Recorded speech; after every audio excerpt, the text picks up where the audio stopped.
국민 여러분 안녕하셨습니까? 인도 태평양 전략연구원 최수영입니다. 오늘 제가 우리 애청자 여러분들 또 우리 대한민국 국민 여러분들께 비교적 의미가 있는 이야기를 좀 전달해 드려야 되겠는데요. 다름이 아닌 4월 10일 대한민국 총선 이후에 우리나라와 관련된 주변 국가들 사이에서 전개되는 일입니다. 자, 5월 16일 박정희 소장의 군사혁명이 일어난 지 63주년 되는 날인데 어떠한 정부 차원에서 기념식이나 거기에 대한 공식 논평은 없었던 것으로 저는 생각이 듭니다. 혹시라도 있었더라면 저에게 주지를 시켜주시면 고맙겠습니다. 그런데 이런 5월 16일이라고 하는 역사적으로 의미가 깊은 이 시즌에 지금 아주 특이한 일이 벌어지고 있어요. 다름 아닌 캄보디아 총리가 이 나라를 다녀갔습니다. 그리고 그 캄보디아와 한국 간의 전략적 동반자 관계로 격상하는 포괄적 협력이 강화되는 방향으로 공동성명이 발표되었고 또 대통령실에서도 이와 관련된 통보를 지금 인터넷상에서도 지금 공유를 하고 있습니다. 그래서 지난 5월 16일 용산 대통령실에서 양국 간의 정상회담을 갖고 전략적 동반관계 수립에 대한 공동성명을 채택했는데 이 가운데 여러 가지 이야기가 포함되어 있습니다만은 그 가운데 가장 중요한 것은 제가 봤을 때 바로 국방, 안보에 관한 이야기라고 하겠습니다. 일반적인 무슨 정치, 교류, 경제, 금융, 사회, 문화 이런 사회 제반 방면에 있어서 교류를 갖고 무슨 기후 변화 이런 것에 대해 탄소 배출 저감 이런 것들은 늘 후렴구로 따라다니는 그런 말들이 되겠죠. 그런데 이번에 훈 마넷 캄보디아 총리의 방한이 2014년 훈센 총리 방한 이후에 10년 만에 이루어진 행사라고 해서 매우 의미가 있었다고 하며 동시에 이번에 이 마넷이라고 하는 이 신임 총리가 취임한 이후 첫 한국 방문이 되겠습니다. 자, 그런데 여기에서 많은 부분의 인적 교류, 물적 교류, 또 문화 방면의 교류, 많은 경제 방면의 교류 이런 것들이 양국 간의 발전을 하는 데 있어서 대단히 중요한 역할을 할 것이라고 저도 믿어 의심치 않습니다. 하지만 그럼에도 불구하고 매우 찜찜한 부분이 하나가 있습니다. 다름 아닌 바로 현재 중국 해군이 기항하고 있는 시아누크 빌이라고 하는 지역이 있습니다. 거기에 바로 캄보디아의 해군 기지가 있습니다. 바로 레암이라고 하는 해군 기지가 되겠는데 거기에 갖고 있는 의미가 무엇이 있느냐? 그것은 중국이 태평양과 인도양, 즉 인태 지역으로 진출하기 위한 하나의 교두보를 베트남과 연장선상에서 다시 캄보디아까지 확장시켜 놨다는 데 있는데 그 레암 해군 기지에 바로 한국군의 군함이 앞으로 기항을 하도록 그렇게 양국 간의 군사적인 협력이 지금 체결되고 움직이고 있다고 하는 점입니다. 자, 그런데 공교롭게도 5월 16일은 이 땅에서는 5.16 군사혁명이 일어난 날이지만 러시아와 중국은 푸틴이 시진핑과 만났습니다. 중국을 국빈 방문했습니다. 아마도 중국 북경시가 또 아마 한두 시간 정도 교통 통제를 당했을 것입니다. 즉 푸틴이 시진핑을 만나러 가는 사이에 모든 통로는 다 차단시켜버려 다 막아버립니다. 그게 중국 공안부가 하는 짓인데요. 자, 그와 같은 화려한 특별한 환영 행사를 통해서 시진핑과 푸틴은 북중러 삼각편대를 이루는 본격화되는 공산주의 사회주의 국가 연맹 협력 체계를 굳건하게 만들었다. 이런 상황이 되겠죠. 자, 이런 가운데 지금 중국과 함께 날이 갈수록 친밀해지고 더 가까워지고 있는 캄보디아가 신임 총리를 방한케 함으로써 윤석열 대통령과 함께 전략적 동반자 관계로 격상되는 포괄적인 관계로 해서 공동성명을 발표했다는 것이죠.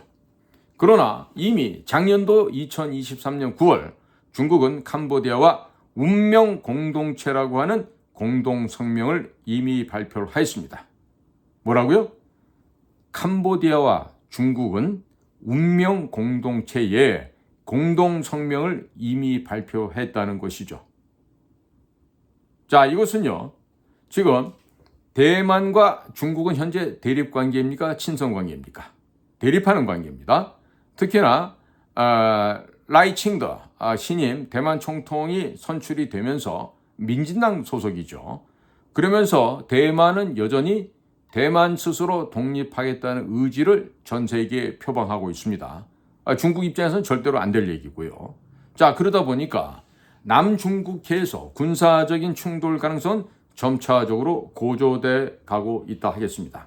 그런데 이 캄보디아에 시아누쿠빌이라는 지역이 있어요. 자, 우리 인도차이나반도 베트남을 따라서 쭉 내려가다 보면요, 과거 사이공이었던 호치민시가 있죠. 거기를 우회전해서 쭉 들어가다 보면은 만이 하나 나오게 되는데 그 만 초입서에 있는 시아누쿠빌이라는 지역이 있습니다. 바로 거기에 레암이라고 하는 해군 기지가 있어요. 자, 그곳은 미군이 오래도록 투자를 해왔고 미군이 있었던 곳인데, 자, 그곳에 2022년 지금부터 2년 전이죠. 2022년 6월경 중국 측에게 해군 기지를 건설하도록 캄보디아가 허가를 해줍니다. 그리고 동년 2022년 10월경 미국이 있었던 미군 시설들을 철거합니다. 마치 금강산 지역에 혹은 판문점 지역에 건설되었던 대한민국 건축물들이 일순간에 폭파돼서 사라진 것과 같은 그런 미군 시설이 철거를 당합니다. 그렇게 하고 작년도가 되는 2023년 그 레암 해군 기지가 완공이 되는데 여기에는 중국의 자본이 집약적으로 투입이 됐다고 합니다. 그리고 중국의 최대급의 함정들이, 군함들이 정박이 가능하게끔 부두 시설을 설치를 해 놓았다고 합니다. 예를 들어서 중국 해군이 보유하고 있는 전장 330m 크기의 군함이 이 레암 해군 기지 부두에 정박할 수가 있다. 이런 얘기가 됩니다. 이것은 이미 서방 세계의 위성 사진들을 통해서 인공위성 촬영대에서 이미 다 입증된 바입니다. 새로운 소식도 아니고 옛날 소식입니다. 자, 이런데 이와 같은 캄보디아의 레암 기지에 중국의 해군 함정들이 현재 그곳을 사용 중에 있고 계속 정박하고 있어요. 계속 캄보디아에 주둔을 하고 있다 이런 얘기입니다. 자, 그런데 며칠 전이에요. 2024년도 5월 9일 날 중국과 캄보디아 간에는 합동 군사 훈련을 한다라고 공개 발표를 하게 됩니다. 자, 이미 중국 해군 함선 군함 2척이 시아누쿠빌 그 레암 기지에 가 있죠. 그런데 은밀하게 중국 해군 군함들이 그 시아누쿠빌에는 레암 기지로 이동을 해서 이들은 대외적으로는 우리는 동티모르에 파견 나가는 합동 군사 목적의 군함들이야. 이런 식으로 거짓말을 해놓고 실제로는 캄보디아에 있는 레암 해군 기지에 정박을 하면서 그곳에서 군사 훈련을 하고 있다는 것입니다. 특히나 주목해서 봐야 될 거는 거기에 가 있는 중국 함선이 진강산함이라는 건데 이건 바로 수륙 양용함으로 내부에 수륙 양용 전차들 이런 장비들을 싣고 해병대 병력을 수송할 수 있는 그런 역할을 할 수 있는 함선입니다. 그리고 다른 하나는요, 치지광함이라 그래서 이것 또한 굉장히 멀티 펑션, 다기능을 갖고 있는 그런 중국 해군의 최신의 함인데, 자, 이런 최신, 최대의 함선들이 지금 캄보디아에 가고 정박 주둔하고 있어요. 자, 이것은 중국에서 가장 자랑한다고 하는 최강의 함선, 최신의 함선을 캄보디아에 파견함으로써 남중국해 지역에서 새로운 중국의 해군 기지를 건설한다는 것을 대내외적으로 천명하는 일이라 하겠습니다. 그러면서 여기에 대한 것은 1대1로를 추진한 것과 마찬가지로 모든 비용은 우리가 부담한다라고 하면서 중국에서 비용을 댔다는 겁니다. 즉 중국은 1대1로 정책을 펼쳐가면서 뭘 하죠? 자본을 갖다 빌려주죠. 그리고 그 돈을 가지고 도로, 항만, 철도 이런 것들을 다 그냥 무상으로 지어주는 것처럼 합니다. 근데 사실은 다 도로 빼앗아 가죠. 자, 그래서 망한 나라가 어디예요? 스리랑카, 그리고 파키스탄. 이런 지역이 멋모르고 중국 자본 받았다가 나라 꼬라지가 망가졌죠. 거기만 있나요? 아프리카에 셀 수도 없이 많은 나라들이 중국의 이와 같은 1대1로 정책에 의해서 무너져 내리고 국가가 지금 파산하는 나라가 한둘이 아닙니다. 자, 그러니까 캄보디아의 레암 해군 기지에 중국이 이런 해군 기지를 건설함으로써 태평양으로 진출하는 공식적인 루트를 확보했다. 이런 말씀을 드릴 수가 있습니다.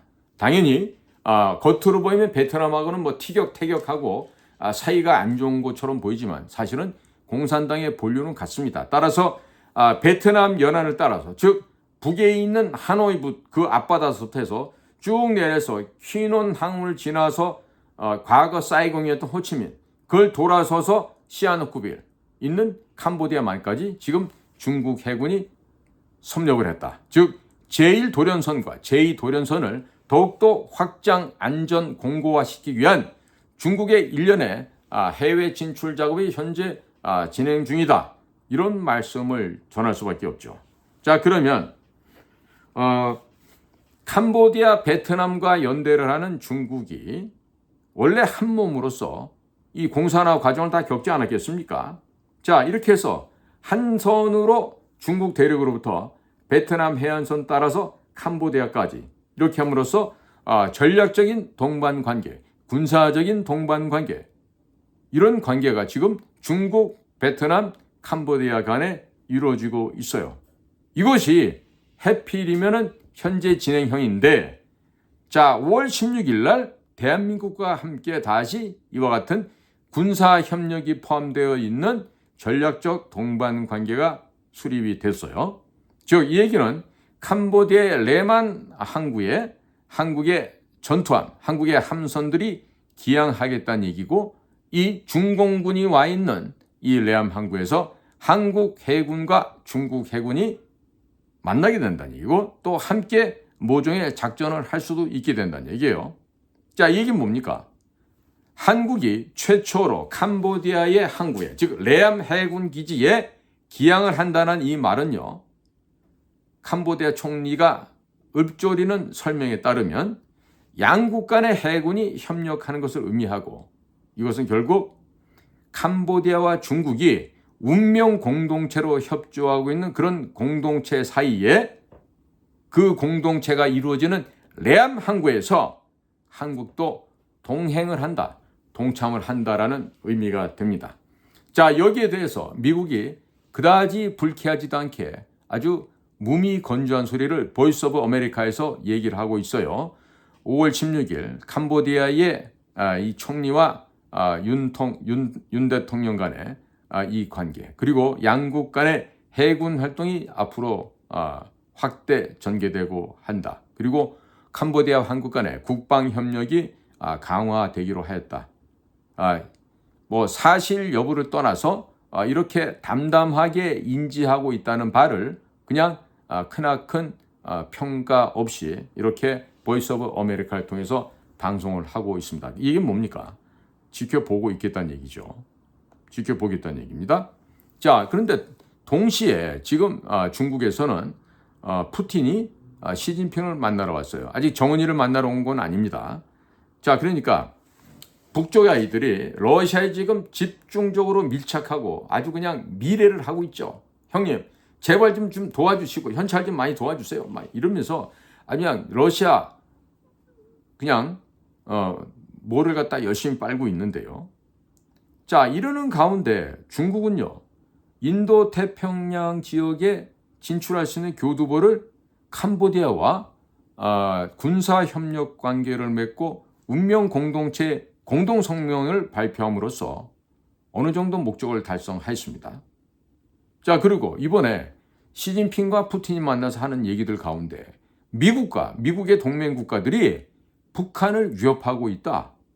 이 얘기 뭐예요? 공식적으로 우리는 북한의 김정은을 지지한다. 이 얘기를 푸틴과 시진핑이가 얘기를 한 거예요. 아마 김정은이가 상당히 기분이 좋을 것 같습니다. 자, 그러니까 북한은 피해자고 미국과 미국의 동맹 국가 어디입니까? 일본, 한국이 가해자라는 얘기를 지금 하고 있습니다. 자, 지금 점차적으로 역사를 돌이켜 보십시오. 청일전쟁이 끝나고 대한민국의 조정은 그 망신을 당했음에도 불구하고 이모군란 갑친정변을 겪고 나서 청일전쟁이 벌어졌을 때 정신을 못 차리고 일본처럼 미국이나 영국과 좋은 관계를 맺고 서양 세력들과 손을 잡았어야 되는데도 불구하고 무식하고 해외 변동사항을 감지하지 못하던 이 조선 왕실은 멍청한 결정을 하죠. 영거퍼 러일 전쟁을 앞두고 무슨 짓을 합니까? 이번에는 러시아랑 친해야 되겠어. 왜?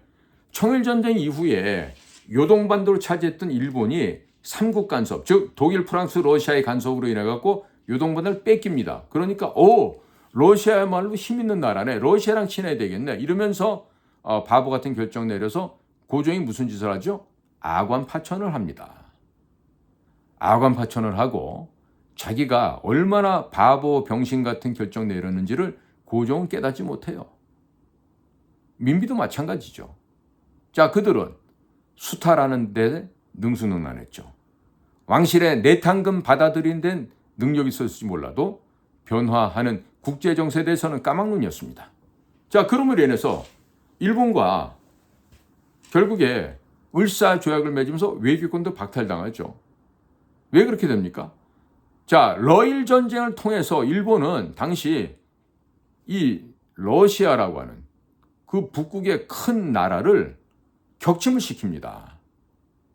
그리고 당시 일본을 이끌던 주요 리더들 그룹들은요, 조선을 일본과 같은 수준으로 경제 발전을 시키고 격상시켜서 키워서 먹겠다는 생각을 가졌지 대한민국을 합병하고 식민지로 만들 생각조차 없었던 것으로 역사적 기록에 나타나 있습니다. 자, 그러면 대한민국 왕실 또 그 멍청한 임금을 떠받들고 있던 간신들, 이들은 어떻게 했죠? 결국 총 한 방 쏘지 않은 일본에게 나라를 팔아먹었어요. 그 소위 말하는 을사오적 5놈만 나라를 팔아먹은 줄 아십니까? 주범은 왕실의 왕이었어요. 고종. 바로 그자가 나라를 팔아먹은 주범이었죠. 자, 지금 러일 전쟁 직후에 한반도를 둘러싸고 있는 영일동맹 기억나십니까? 또 그 이후에 카스라 데프트 밀약 이런 거 다 기억나시겠죠? 그런 거 모른다 그러면 대한민국 국민으로 자격 없어요. 자, 그렇게 해서 필리핀은 미국이 가져가고 조선반도는 일본이 가져가는 이런 게 바로 카스라 데프트 밀약 아니에요? 자, 나라가 병신이고 국가 지도자가 멍청해서 해외에 변화되는 동향을 전혀 인지하지 못하니까 국민들이 노예로 팔려나가는 거 아니겠어요? 그게 우리나라 국민들이 당시 지혜롭지 못했고 견문이 부족했고 바보스러웠던 측면이 있지만 소위 지도자급에 있었던 인간들은 더 멍청했죠. 더 음욕이 강했죠. 더러운 욕망만 있었죠. 그러니까 나라가 망해버린 거 아닙니까? 자, 그런데 지금 푸틴이 북경을 찾아와서 지금 미국과 미국 동맹국들이 북한을 갖다가 가해하고 있잖아. 북한 애들이 피해자라니까. 미국 놈들, 한국 놈들, 일본 놈들 쟤네들이 가해자라고. 미, 일, 한 얘네 셋이가 나쁜 애들이야. 지금 이러고 있어요. 자, 그런데 보세요. 시진핑이나 푸틴이나 전부 다 뭐죠? 종신 황제죠. 정은이는 태어날 때부터 황제였고. 그러니까 독재 국가의 군주들란 말이에요. 자, 그 사람들이 한 팀이 된 거예요, 이제. 공식적으로 전 세계에 러시아, 중국, 북한 우리 셋 독재 국가 지도자들은 원팀을 이루었어. 그리고 미국 너희들은 나쁜 놈들이야. 그리고 너네랑 동맹 맺고 있는 한국, 일본, 얘네들도 나쁜 놈들이야. 다 북한에 대해서 가해자들이야. 이런 얘기를 하고 있어요. 자, 이런 얘기를 우리가 들어서 되겠습니까? 된다고 생각하세요? 자, 그런데 지난달이죠. 4월 21일 날 우리나라는 어떤 결정을 내렸죠? 유엔에서 팔레스타인이 유엔 가입하는데 지지를 했습니다. 즉 이스라엘에 반대하는 입장에서 표를 던졌습니다. 근데 이것은 결국 최종적으로 안전보장이사회 쪽에서 미국이 거부권을 행사함으로써 이게 부결이 돼서 팔레스타인 조직이 유엔에 가입이 안 되게 됐습니다. 그러니까 그때도 보면은 한국은 누구랑 입장을 같이 했죠?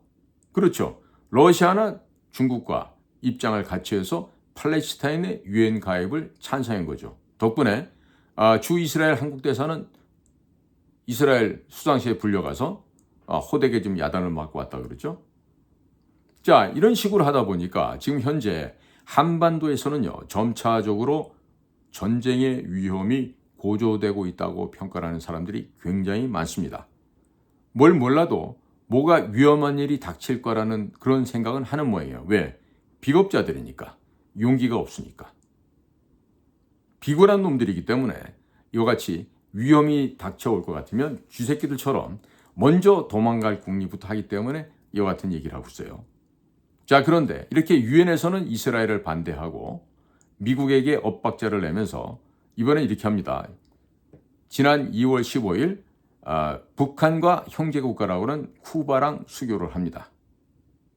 쿠바랑. 그러면서 우리는 쿠바 같은 적성국가도 수교를 했어. 우리는 이제 앞으로 친하게 지낼 겁니다. 이렇게 전 세계적으로 만방에 알렸습니다. 그러나 미국은 쿠바에 대한 제재를 풀었습니까? 안 풀었습니까? 지금도 안 풀고 있습니다. 미국의 가장 대표적인 적성국가가 바로 쿠바입니다. 자, 그런데 우리나라의 철없는 언론사들은 북한의 형제나라인 쿠바랑 수교를 했어요. 쿠바 여러분 환영합니다. 쿠바 형제 여러분 환영해요. 앞으로 우리도 형제처럼 잘 지내시지요. 자유민주주의 진영의 대표 국가라고 하는 미국과 가장 적대적인 관계를 맺고 있는 쿠바랑 수교를 해놓고 이렇게나 자화자찬을 하고 있습니다. 그리고 지구상에서 이스라엘을 제거해버리겠다, 이스라엘을 없애버리겠다고 하는 팔레스타인, 또 이란, 더 나아가서 하마스, 알카에다, ISIS, 심지어 탈레반까지 이런 계열의 세계적인 테러 집단들을 지지하는 국가로 전락해버린 대한민국입니다. 자, 그러면 미국에서 북한의 형제나라고 하는 쿠바랑 수교한 대한민국을 충심으로 진심으로 환영하겠습니까? 환영하겠습니까, 국민 여러분? 머리가 부풀어진 우동사리만 들어있지 않다라면 생각해보면 유치원 아이들도 당연히 이해할 만한 수준이죠. 자, 자유세계, 민주진영의 적성국가인 쿠바랑 수교했다라고 그것이 외교 업적이라고 떠들고 깝치는 대한민국의 외교관들, 대통령실을 보고 있노라면 한숨밖에 나오지 않습니다. 자, 그런데 이런 상황 속에서 푸틴은 북경을 방문해서 시진핑을 만나 우리에게 의미 있는 5월 16일 날 미국을 깨부수자는 그들의 암묵적인 협상을 진행시키고 완료를 하는 동시에, 그리고 대한민국은 중국 공산당과 운명 공동체라고 지난 봄에 발표했던 캄보디아와 전략적 동반 관계로서 군사 협력까지 격상시킨다는 공동 성명을 발표를 했습니다. 캄보디아에 있는 레만 해군 기지를 같이 활용하겠다는 얘기가 암묵적으로 다 들어가 있다고 봅니다. 자, 국민 여러분, 이런 사태를 어떻게 보세요? 과연 이 나라에 건강하고 신성한 자유민주주의가 존속되고 있다라고 생각합니까? 아니면 자유민주주의가 점차적으로 소멸돼 가고 있다, 없어져 가고 있다라는 생각이 드십니까? 자, 5.18 기념식 행사에 노무현 이래 최초로 3년 개근상을 타신 분이 나왔습니다. 다름 아닌 윤석열 대통령입니다. 노무현 이후 최초라고 합니다. 그리고 윤통은 광주야말로 국가의 토대라는 언급을 합니다. 광주가 국가의 토대입니다. 당연히 지금 행정수도 세종시도 없애버리고 아마 광주로 신도시를 만들어야 되지 않을까 이런 생각이 드는데요. 자, 광주 이야기를 헌법 전문에 넣겠다고 하죠. 자, 이제 봤더니 지금 현재 구도로 봤을 때 여야 할 것 없이 구분 없이 모두 일심동체가 되어서 광주 5.18 정신을 헌법 전문에 넣겠다라고 지금 떼창을 하고 있습니다. 합창을 하고 있습니다.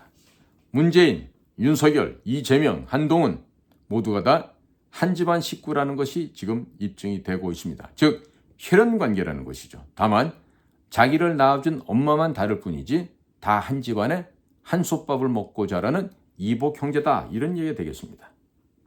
그저 현재 속해 있는 소속 정당의 색깔과 옷만 다를 뿐 이들은 모두 한 집안 식구라는 얘기죠.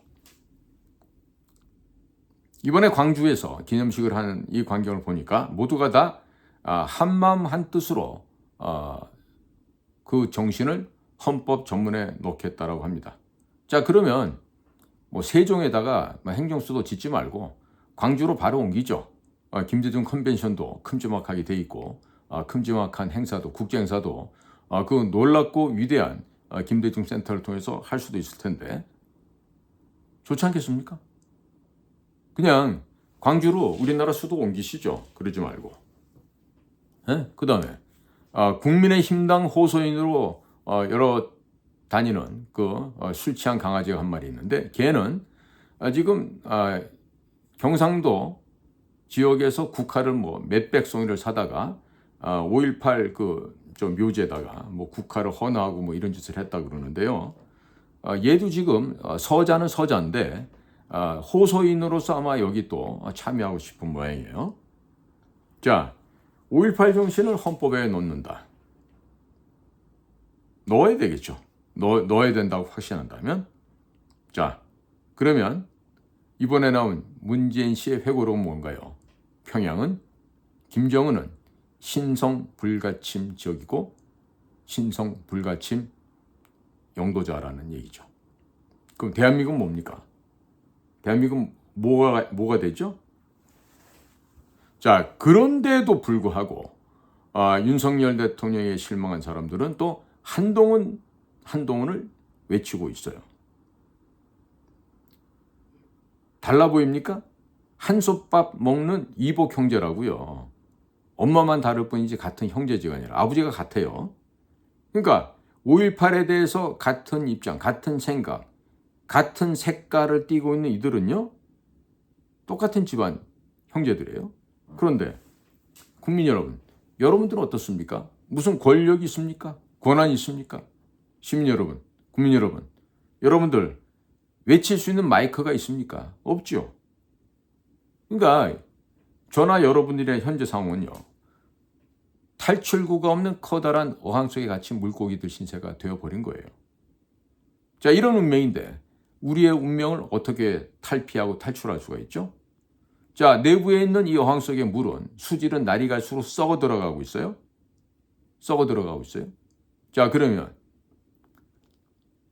북한과 친하게 지내고 러시아, 중국 형님들에게 잘 보여서 북중러 아니면 러중북 이 삼각 연대에 편입을 한다면 그냥 만사 형통 됩니까?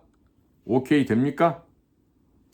지금 한동훈 와 하고 있는 얼빠진 우리 자유우파 시민 여러분, 여러분들이 한동훈을 연호한다고 해서 뭐가 바뀔 것 같습니까?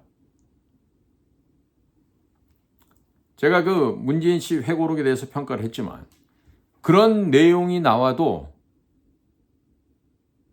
조사하지 않는다. 착수조차도 안 한다. 결국 그게 뭐예요?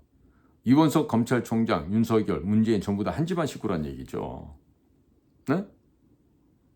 자, 그러면 문재인처럼 김정은은 신성 불가침이다. 무조건 존경해 무조건 믿고 따라야 된다. 자, 그러면 정은이가 문재인에게만 핵무기를 안 쏜다고 문재인은 믿고 있겠죠? 그러면 문재인한테 안 쏘면 다른 데다가는 안 쏠까요? 그러니까 문재인처럼 광신도 교도들한테 가갖고 예를 들어서 A라고 한 특정 종교 집단에 가서 그냥 그 말만 믿고 모든 거 다 바치는 그런 광신도들 있잖아요. 그러니까 정은이가 야 문재인 너한테는 발사 안 할게 이러면 문재인은 그냥 김정은 교도가 돼서 순교자의 길을 걸어도 되는 겁니까? 혼자는 그렇게 해서 순교자가 될지 몰라도 나머지 국민들은 개 죽음을 당해야 됩니다. 그런데 아직도 정신 못 차리고 우리 자유우파 중에서 나는 무슨 용어도 몰라. 보수란 말이 어떤 말인지도 모르면서 나는 보수파니까 한동훈이 지지할 거야. 윤석열 대통령에서 순교할 거야. 같이 순장조로 들어갈 거야. 이런 머리가 텅 빈 인간들이 너무 많아요. 그런 이상 이 나라는 절대로 변화될 수 없습니다. 변화될 수 없어요. 자, 자유우파 진영에 있는 사람들의 상당 숫자가 아직도 나는 윤석열 대통령에서 순교할 거야. 앞으로 반강제적으로 순교당할 사람들도 꽤나 나올 수 있겠죠. 자, 이 좌파들의 생각은 뭔지 똑바로 아셔야 됩니다. 이 한국에서 이 좌파 사상에 절어 있는 이 자들은요, 바로 공산당 사상에 심취해 있는 자들로 이들은 공산 집단과 똑같아요. 그러니까 무슨 사회 민주주의를 지향하는 것처럼 포장해 놓지만 사실은 그 사회 민주주의, 인민민주주의, 민중민주주의, 진보적 민주주의 전부 다 뭐예요? 공산주의를 포장한 말이죠.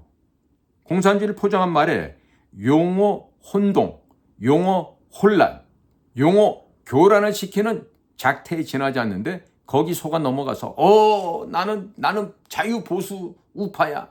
보수는 무슨 보수 우파야. 멍청이 우파지. 응? 이 공산 집단이 열망하는 바가 뭡니까?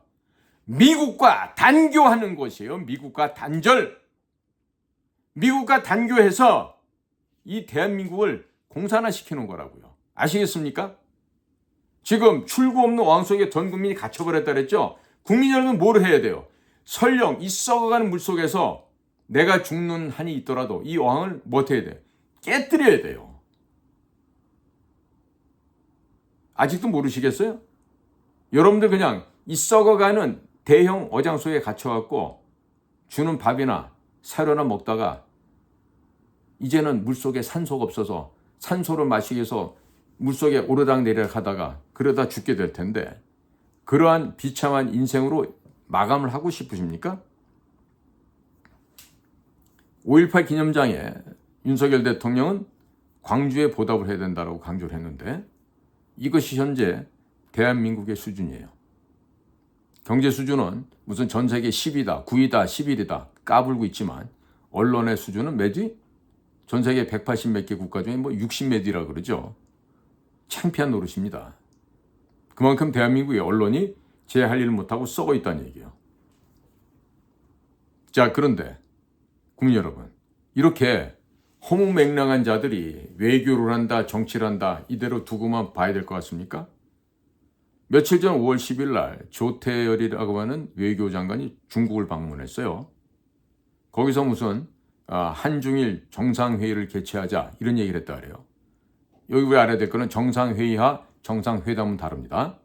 정상회의는 각국의 정상급이라고 할 수 있는 중국으로 말하면 국무원의 총리, 지금으로 말하면 이제 리창 총리가 있죠. 이전 같으면 최근에 죽은 리커창 그런 사람들이 이제 대표로 나타나게 됩니다. 그러니까 동남아시아 국가연합의 회의가 있죠. 아세안 회의가. 근데 보통 우리가 아세안 플러스 3라고 그럽니다. 거기에 미국, 중국, 일본이 거의 참여를 하곤 했었죠. 그와 같은 형식을 빌어서 만드는 게 지금 한중일 정상회의가 되는데요. MB 이래로 한 8번 정도 지금 개최를 한 것으로 지금 기억이 나요. 근데 이거는 서미트 컨퍼런스, 그 정상회담은 아니고 그냥 총리급 정도의 접촉 라인이다 이렇게 생각하시면 됩니다. 자, 그런데 이것을 통상적으로 2박 3일 하던 것을 이젠 줄여서 1박 2일 정도를 한다는데 이 무슨 궤변이에요? 그 시진핑 방안만 남았다고 할 수 있어요? 그럼 시진핑 한국 오면 뭐가 됩니까? 뭐가 더 좋아지는 게 있죠? 자, 만약에 시진핑이 방한을 한다 그러면 뭐 연이어서 다른 당 서기급의 이런 친구들도 방문도 하고 또 한중일 정상회의라 그러면서 리창 총리 또한 방한할 수도 있겠죠. 그러나 우리가 그래서 잘 알아야 됩니다. 이번에 한중 외교장관 회담할 때 보니까 중국 측에서 왕이 외교장관, 외교부장이 나왔죠.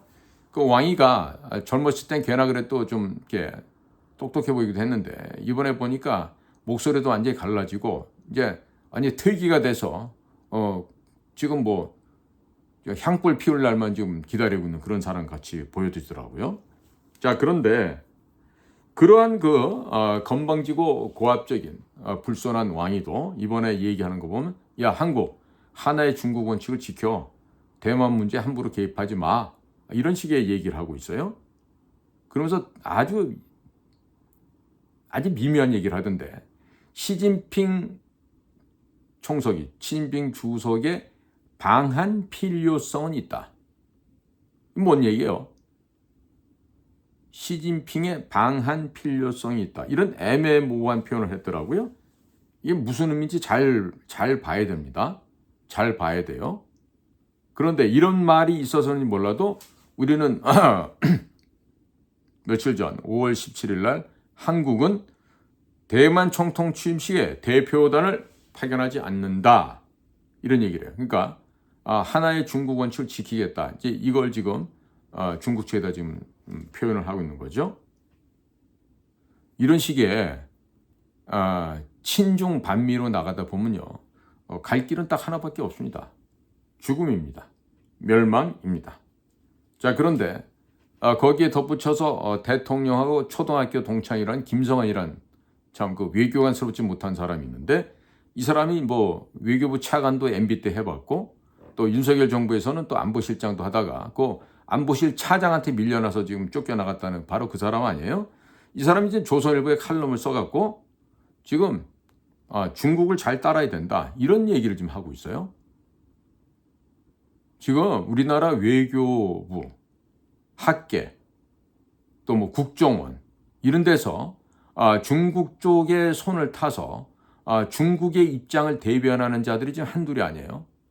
이들이 뭐냐면 중국으로부터 돈을 받았다 이런 얘기로 될 수도 있고요. 아니면 중국 사람들한테 약점이 잡혀서 그 약점 때문에 중국에게 협조를 하지 않으면 안 되는 거예요. 그러니까 김성환 씨 같은 경우는 사실 국가안보실장도 하고 했지만 뭐 대통령하고 뭐 국민학교 동창이라고는 하지만 이런 사람들이 현장에서 무슨 외교를 해봤겠냐고. 무슨 교수 나부랭이 하다가 뭐 발탁이 되고 MB 때 뭐 외교부 차관도 하고. 그런데 자, 지금 세계대전을 막기 위해서는 중국과 손을 잡아야 된다. 반미 세력에 동참해야 된다. 이런 걸 갖다가 지금 얘기를 하고 있는데 지금 얼빠진 소리죠. 과거 1차, 2차 대전을 일으켰던 독일과 같은 존재가 중국이다. 그렇게 함부로 얘기할 수 있나요? 지금 딱 구한 말에 러일 전쟁 막전 막쿨에서 벌어졌던 한반도에서 멍청한 결정을 했던 왕실과 조정의 간신배들의 모습이 지금 2024년 5월 이 한반도 남쪽 땅 서울에서 현재 벌어지고 있습니다. 자, 그러니까 전쟁 불씨를 없애려면 중국하고 친해야 됩니까? 중국과 밀착해야 됩니까? 국민 여러분, 여러분이라면 어떠한 현명한 처신을 하시겠습니까? 중국과 친해서 하면은 현명한 지도자가 됩니까? 세계 지도자 반열에 올라갈 수 있습니까? 한마디로 얼빠진 소리죠. 한마디로 정신 나간 헛소리 망언에 지나지 않습니다. 자, 이 김성환 같은 사람이 지금 쓰는 얘기를 제가 보면은 야, 성렬아, 너 있잖아. 아직까지 세계 대통령 못 됐으니까 중국 형님들한테 잘 붙어 쫄개 역할을 잘 해야 된다고. 그래야 산다고. 북중러가 있는 저곳에 기어 들어가야 된다고. 응? 정은이가 러시아 푸틴 형님 밑에 기어 들어갔듯이 너도 시진핑 밑으로 기어 들어가야 돼. 이런 조언을 하고 있다. 이렇게 지금 해석이 됩니다.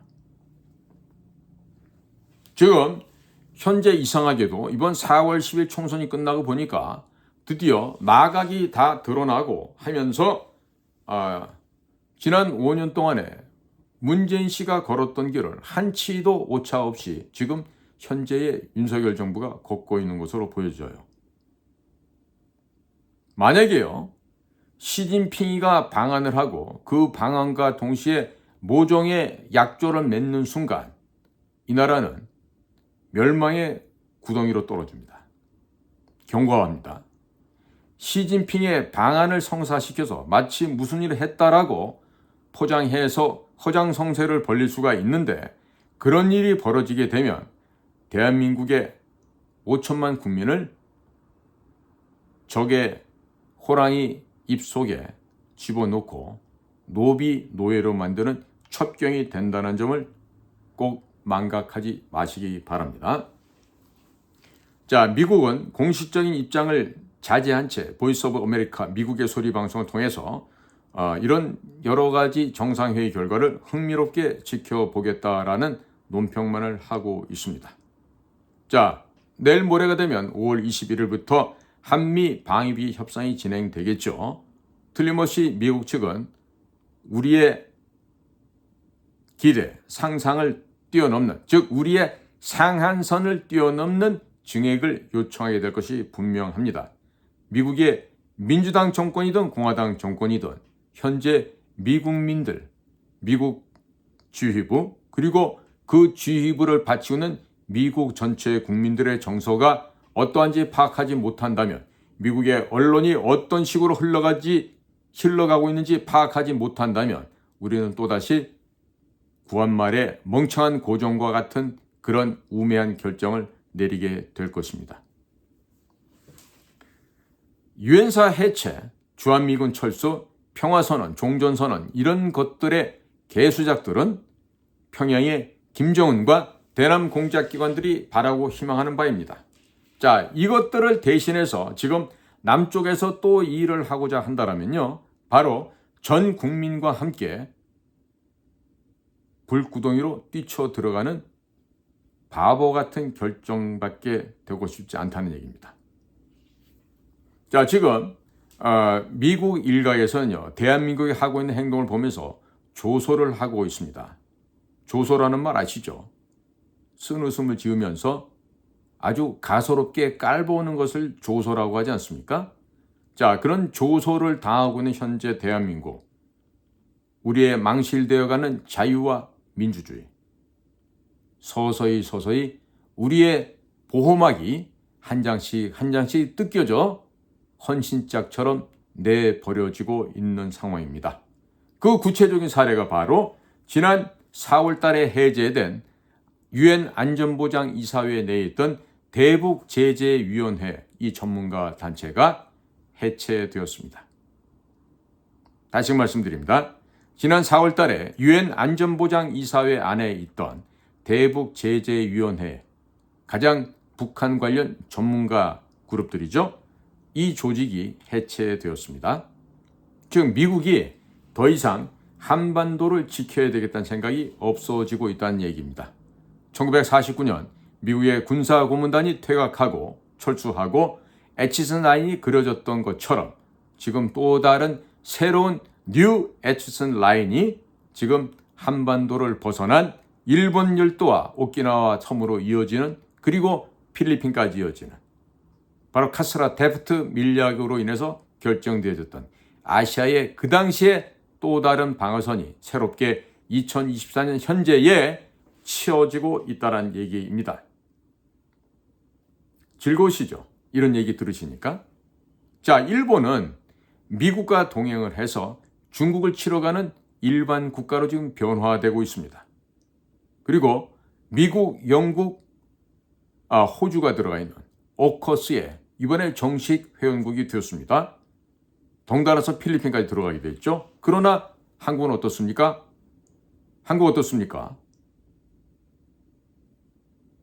팔레스타인을 갖다가 유엔 가입을 지지를 해요. 반이스라엘 전선에 쓴 것이죠. 그리고 미국, 일본을 배제한 그들과 등을 돌리고 지금 그 뒷선으로 지금 물러나 있습니다. 또 대만과 이스라엘은 지금 굉장히 친하죠. 그 대만 이스라엘 라인을 넘어서서 지금 중공 쪽으로 가 있습니다. 자, 우크라이나 러시아가 전쟁하고 있기 때문에 여러 가지 신경을 써야 되겠습니다만은 우크라이나 역시 우리와 같은 자유민주주의 진영은 아니에요. 미국이 요청했기 때문에 미국을 도와서 뭐 미사일도 보내고 포탄도 보냈을 텐데, 자, 이러는 가운데서 미국도 갖고 있는 전 세계적인 부담이 적지 않겠죠? 자, 그런데 이번에 보니까 이재명 씨한테 다음번 대통령을 마치 보장한 듯이 뒷거래도 했고, 또 이재명이 불편하지 않게 대통령 비서실장도 바꾸고, 즉 원희룡을 쓰지 않겠다는 얘기를 그렇게 했던 것 같은데, 자, 이러면서 이재명과 함께 지금 혼연일체로 엄마만 다르지 우리 원래 한 집이었어, 한솥밥 먹었잖아, 아버지는 같은데, 이러면서 지금 어깨동무하고 가고 있네요. 자, 그러면은 5.18을 천명하고 5.18을 헌법 전문에 넣겠다는 이와 같은 세력들, 결국 북한, 중국, 러시아와 한패로 흘러가겠군요. 그러나 그들에게 머리 숙이고 조아린다고 해서 그들과 영원한 우방국이 될 거라고 생각합니까? 천만의 말씀. 그건 죽었다 깨어나도 될 수 없는 불가능한 일입니다. 다만 종속 관계가 되면서 비극적인 종말을 맞이하겠죠. 바로 그것이 구한말에 조선 땅을 일본에게 헌납한 조선 왕실과 똑같은 결론이 날 거다, 이런 예상을 합니다. 자, 한마디로 말해서 조만간에 블라디미르 푸틴이 평양을 방문한다고 가정을 해볼까요? 진짜 만약 이것이 이루어진다고 한다면 윤석열 대통령은 시진핑을 어떻게 해서든지 방한시켜서 중국 형님들한테 잘 보여야 된다고 생각하겠죠. 자, 지금 허망한 한중 외교장관 회담을 하고 온 조태일이라는 사람이 있는데, 그 양반 중국 가서 한 행동을 보니까 한심하게 이를 데가 없어요. 어떻게 저런 수준으로 일국의 외교장관을 할까 싶은데요. 자, 지금 남쪽은 시진핑과 손잡고 북쪽은 푸틴과 손잡고, 그러면 색깔을 전부 다 한반도로 빨간색으로 주홍빛으로 칠해버리게 되겠네요. 그리고 한국의 모든 국민과 모든 도시는 광주라고 하는 이 광주에 대해서 엎드리고 광주를 추앙해야만 하는 이런 시기가 왔어요. 결국 이것은 자유민주주의의 종말이 서서히 시작이 되었다, 이렇게 될 수 있겠죠. 자, 미국 관계를 이런 식으로 만들어 가지 않습니까? 살아날 수 있다고 봅니까? 이미 대통령실의 움직임이나 그간에 해왔던 모든 이야기들은요, 미국의 정예 요원들에 의해서 이미 다 파기돼서 끝나 있어요. 만약에 이런 특정 시절에 특수한 환경에서 특정 시대에 특정한 세력들이 자신들이 권력을 다 차지하고 있다, 우리 거다, 전유물이다 라고 얘기하고 대외적으로 옳지 못한 결정을 내리게 된다면 어떻게 될까요?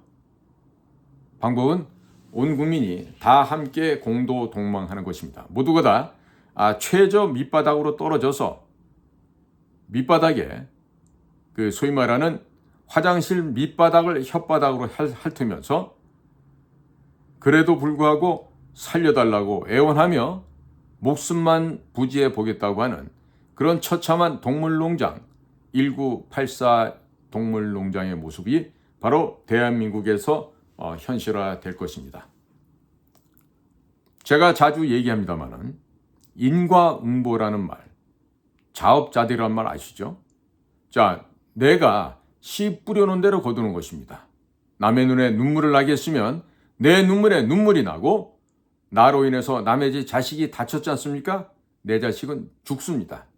이러한 평범한 인과응보의 세상의 기본 이치를 망각한다면, 그리고 거만한다면, 그리고 오만 방자를 지속한다면 그 종착역은 바로 멸망, 죽음밖에 없겠죠.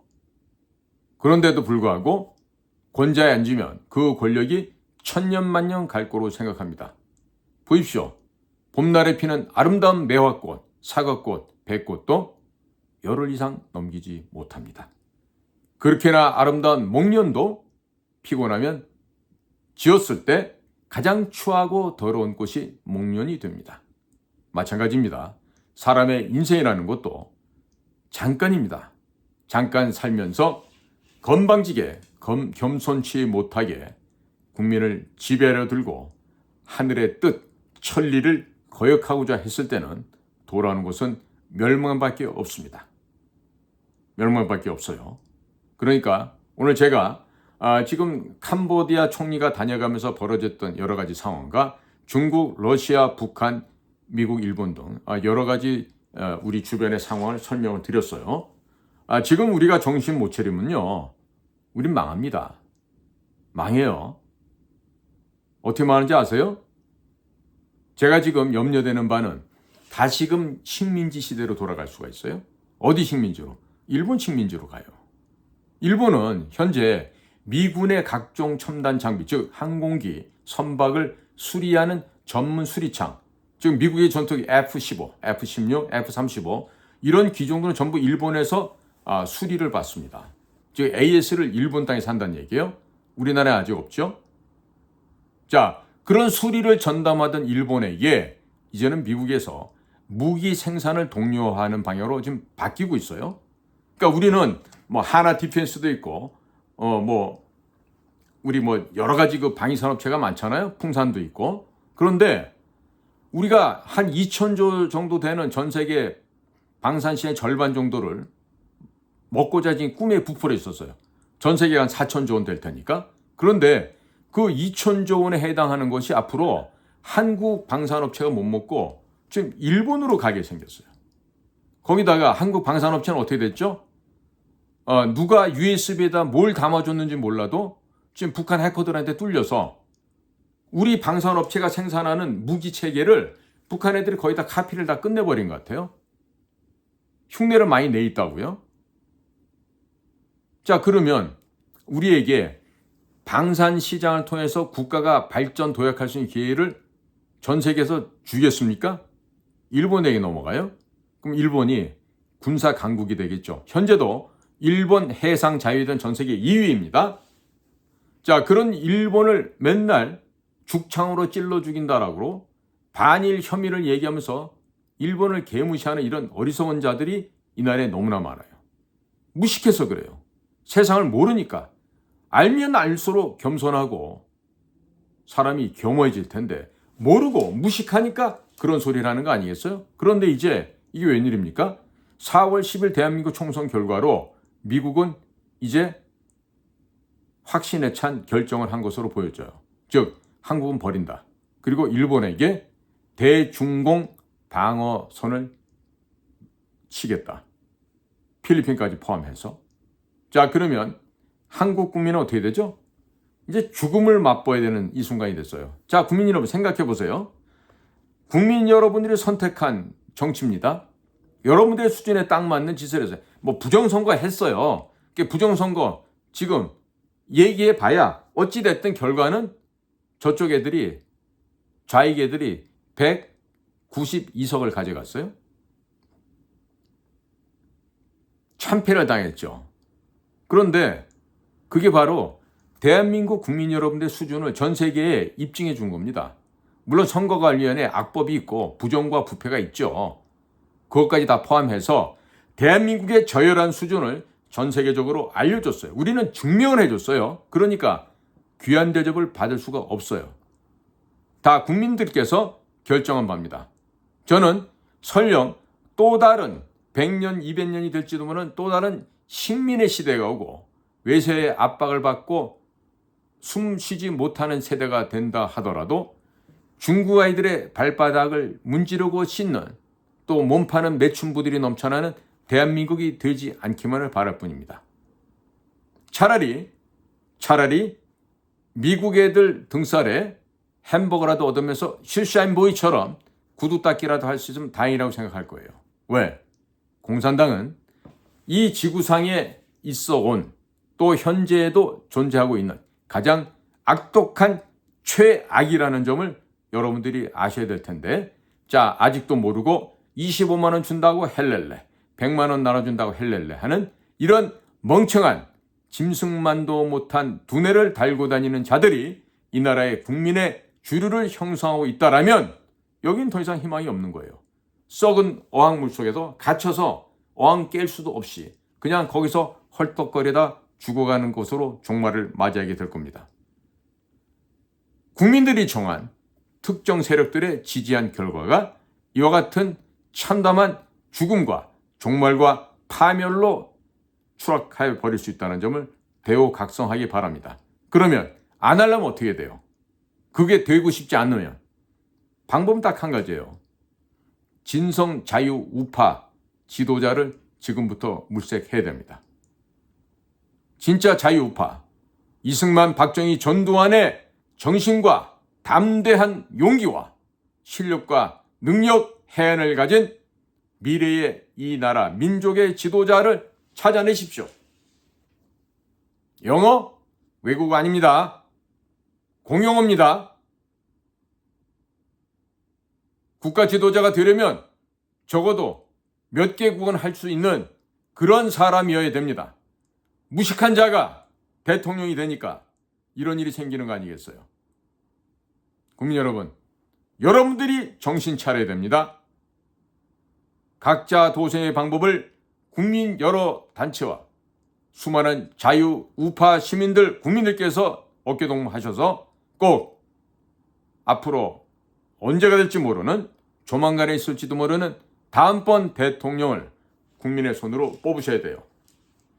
또 좌파들의 농간에 속아서 10원 한 장 안 먹은 박근혜 대통령을 경제 공동체로 엮고 묵시적 부정청탁을 한 더러운 여인네로 추락시키고 한 그런 결과에 대해서 또 한 번 속겠습니까?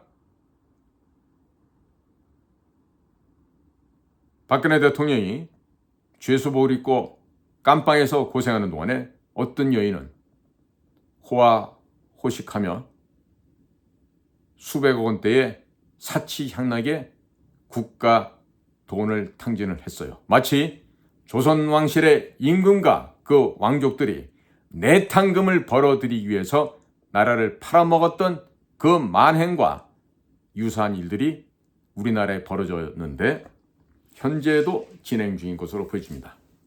국민 여러분들께 호소를 드립니다. 정신 차리십시오. 그리고 각성하십시오. 그리고 정확한 판단과 분별력을 가지시길 바랍니다. 열심히 공부하고 열심히 배우십시오. 아는 것만큼 보이고 아는 것만큼 들립니다. 오늘도 저희 공작관TV 그레이트 게임을 경청해 주신 대한민국의 국민 여러분, 해외에 계신 동포 여러분, 또 저희 방송의 애청자 여러분, 한 분 한 분께 감사의 말씀을 전해 올립니다. 저는 인도 태평양 전략연구원 최수용입니다. 고맙습니다.